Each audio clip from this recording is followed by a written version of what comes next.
other office bearers during that time, of course, later also. In fact, IEA is a unique professional body as it deals broader economic development issues and policies from macro to micro level.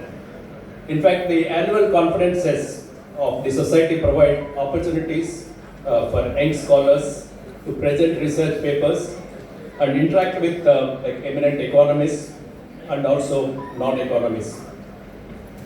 So today I will be speaking on India's economic development challenges and opportunities. I know I am standing between you and lunch. I'll be try to be brief. But also I will tell about the current government's approach on economic policies, particularly on growth, other aspects, manufacturing sector, and other inclusive and other things. So first I will cover the performance of Indian economy in terms of economic growth, past, present, and future. Next on also some inclusive growth and sustainability. Basically, it's an overview of opportunities and challenges and policies on India's economic development. So first on economic growth. So let us look at the history. Going back to 1700 AD, India's share in world GDP was 25% that time. China's share was 22%. Japan about 4%. Germany about 3.7%. And US was just 0.1% in 1700 AD. But it started declining after Industrial Revolution, which Dr. Kaushik was also mentioned, Industrial Revolution in Britain and Europe and other countries. So it declined further during the British rule from almost India's share in the world share from 12% to 4.2% in 1950 at the time of independence. Even China's share declined that time, but US share has increased to 25% by 1950. So at the time of independence, we all know the policies were influenced by socialistic ideas.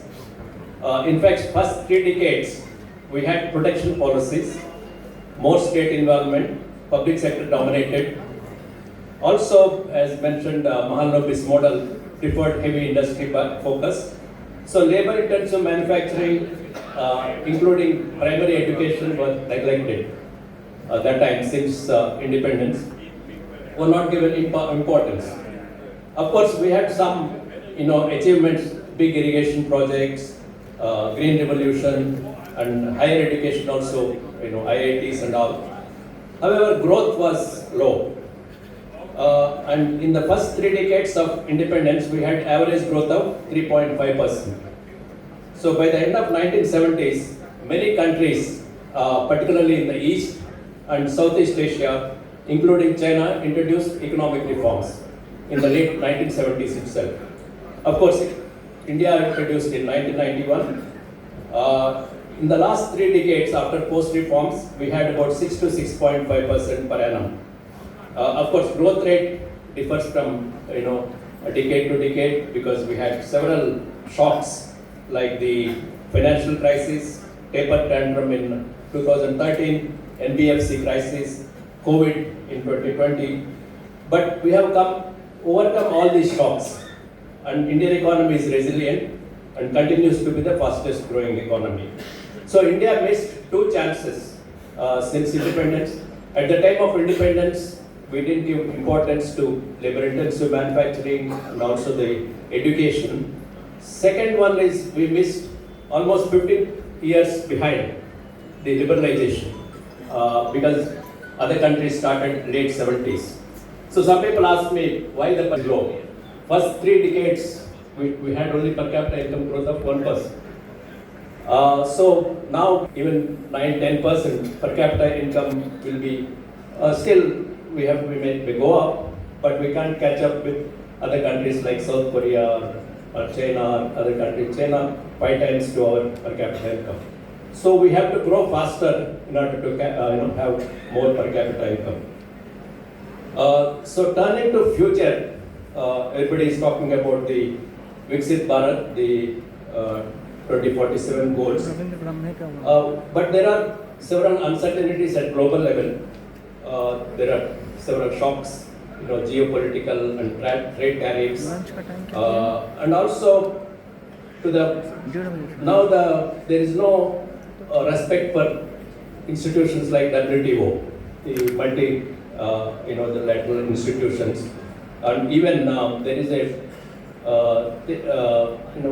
we should also the World Bank and IMF.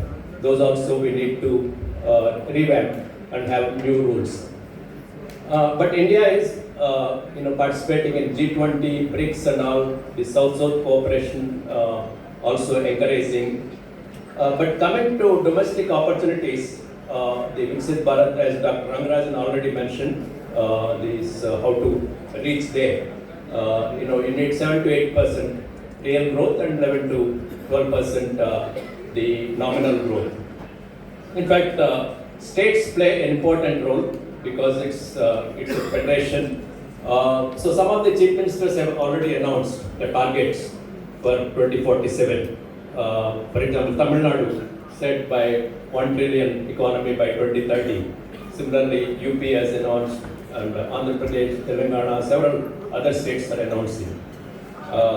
So what are the drivers of growth? There are two drivers, investment and exports. Investment rate, as Dr. Rangarajan mentioned, he mentioned 33 or something, but I think 31, 32 is now the investment rate. You need to increase it to 3 to 4% higher to get 7% growth. But private sector investment is equally important. Private sector, is having a lot of profits, but they are not investing. So how do you incentivize private sector? So the government is doing a lot of reforms, including ease of doing business, several reforms it's doing. So that should probably, hopefully, but some green shoots we see now private investment. So the next year, hopefully, we will have more. Because they meet me sometimes, the private sector. I ask them, why are you not investing? They say that uncertainty. But you are saying this for the last decade, uncertainty. So, and future also will have uncertainty. So we have to invest in, we have to be part of the growth story of India. So some people agree, and then they said they will hopefully invest more. Already we had, I think, 15 lakh crores or so in the first half of this year. Second one, exports, because no country in the world without exports has grown 7 to 8% so far. So now we had, China and others benefited from globalization 3 decades. Now we are having, protection. So India's share in world trade is, merchandise trade is 2%, whereas China's is 12% or more. So we have to, in spite of the protection, there is one can increase our share to, more than maybe 5% or 6% in the next decade or so. So they're coming to the tariffs, the 50% tariffs by the US. India is following fourfold approach. First one is helping the industries which are affected, like the garments and also gems and jewelry, labor intensive. And the second one is diversifying. Dr. Rangarajan was telling diversification takes time, but I feel it is still already happening. In fact, state governments also are taking interest. For example, Nara Lokesh, minister from Andhra Pradesh, he went to Australia to have agreement on shrimps, because shrimps they cannot export to US because of the 50% tariff. So their state governments also are doing some work to diversify. And FTAs also, many countries we are doing. Lastly, of course, the continuing the dialogue with the US. That is important. It's happening. Hopefully, we'll have an agreement soon. However, exports constitute only 20% of the GDP. So 80% of Indian economy is primarily driven by domestic consumption and investment. So we can. What are the other sources of growth apart from investment and exports? Of course, the human capital, skills, all those things are important. But we have a young population with a median age of 28 years, whereas other countries are aging, so that still have 10 years advantage of demographic dividend. And increasing urbanization also, because urbanization is going to be 45% or so by 2040s or so. And then rising women's participation rates is also important, because right now we have 35 to 40% women's participation. World average is 50%. So we should increase there. That will also give. Another important source of growth is the structural transformation from agriculture to manufacturing and services. I'll spend something, few minutes on manufacturing because most of the countries now want to produce within their country because of protection policies. So many countries are having industrial policies. In fact, as per a research paper by Danny Roderick and others, the number of industrial policy interventions globally have shot up from 56 in 2012 to 1500 in 2022. So to cite some examples, the US launched large-scale initiatives such as CHIPS and Science Act, and the European Union is advancing the Green Deal industrial plan. China is also modifying. So everybody wants to have some industrial progress in their own countries, the protectionist tendencies. So India, of course, also has some programs like PLI and other things where mobile phones benefited from the PLI schemes. But the manufacturing, we are also thinking of some of the things, as Prime Minister was telling about Swadeshi, Atmanirbhar Bharat. It doesn't mean we are going back to 1991, pre-1991 import substitution policy. Atmanirbharta Swadeshi means that we have to produce some of the things competitively and also export some of them. So the some of the things like rare earths and the semiconductors, chips. So we want to produce at least some part of the thing. Otherwise, depending on other countries for these things are critical minerals and all. So that's the policy India is going to have. And also domestic reforms. You can see last few years, last few months, actually, India has so many reforms. GST2, the income tax reforms, and then customs also, the finance minister is talking about custom reforms.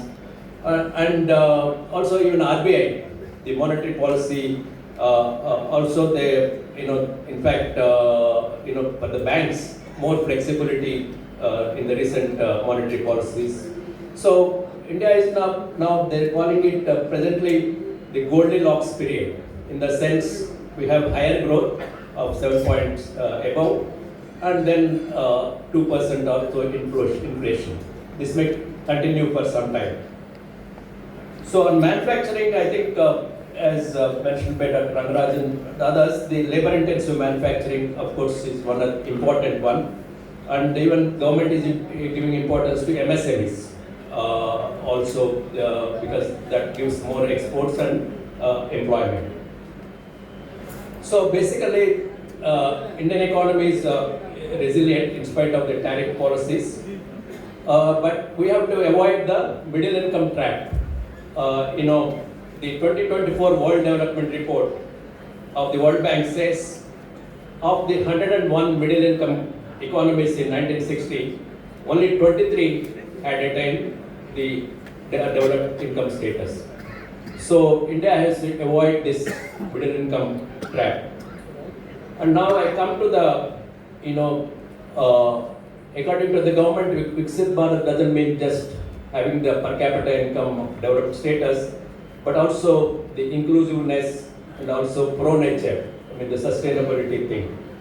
So inclusiveness, some people have talked about inequality and other things, but in my view, how to reduce inequalities, there are two things needed. One is the employment, the quality employment, because we still have lot people in informal sector, and also we have the missing middle in industry for employment, because China and all have the workers from 200 to 500 workers, many industries, whereas India has less than 10 workers and all, many industries. At the other side, we have large ones. So there is a missing middle that also we can improve the quality of employment. The second one we all talked about, Viswanathan and others also mentioned the health education, because that's where the dichotomy in health education is there. We have very high super specialty hospitals, but in villages and all, we don't need the health problems are there. Similarly, education, we have best IITs and other kinds of things, but still we have learning problems in government schools and other things. So this dichotomy, I think, is we have to bridge. How to bridge? We have to develop this quality of learning, because we see the ASER reports, even 5th grade student cannot read 2nd grade or 3rd grade textbooks. So these two are important to reduce inequalities. One is quality employment, and the second is the health and education, the dichotomy. How do you do that? I mean, the tax policies and all that come, I mean, some people are talking about, taxing the rich and all, but that's another story.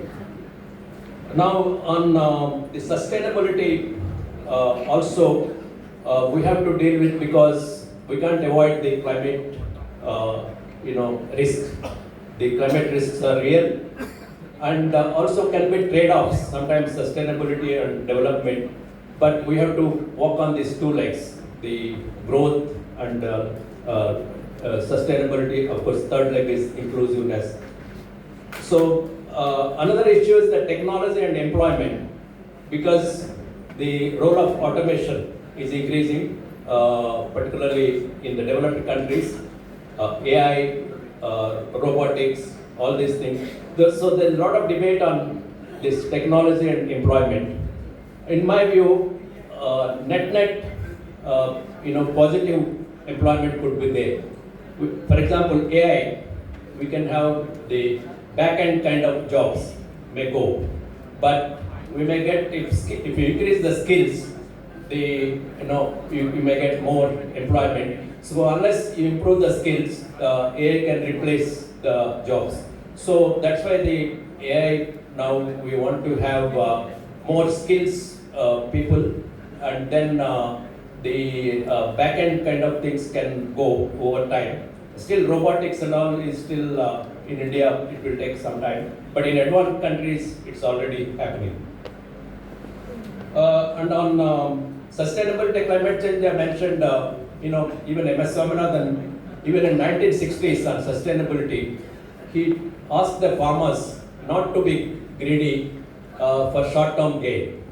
It should be, we should see the long-term gain. That's why he coined the evergreen revolution word. So similarly, the climate change also, from each sector, we have to look at where we have to intervene, and it has to be done at the district level or even below. How do you achieve the climate change, zero, by 2070, the goals of the thing. And also the lifestyle for environment is another one. Not only global kind of, cooperation, national cooperation, but at individual level, for example, removing the plastics, or where carbon emissions individually you can do this. So we should all be responsible for this reducing the carbon emissions. And on the other fiscal federalism, lastly, states are very important in India's growth. So fiscal policies, recently Niti Aayog brought out fiscal health index. So that has given the debt GDP ratios and other things. So we need to have state level also, the fiscal health is important apart from central level. Because the welfare programs are increasing, but we need welfare programs, but there should be balance between development and welfare programs. So to come to the conclusions, future of India, there are global and domestic challenges and opportunities for raising higher growth. And the inclusion is, as I said, employment should be the main one for inclusion. Indian economy is resilient because of higher growth in domestic economy. As I mentioned, in 1780, we had India's share 25%. Now it's maybe 6-7% or so. But a book recently by D.K. Srivastava and others show that India can reach by 2043 25% of world GDP in PPP terms. So hopefully we will achieve that goal. And third, in the new generation reforms, we already had GST and others. But another low-hanging fruit is ease of doing business and deregulation. I think right now the Prime Minister is having a meeting with Chief Secretaries in Delhi, how to achieve this ease of doing business and deregulation. There are two long-term structural problems, as I mentioned, labor-intensive manufacturing and the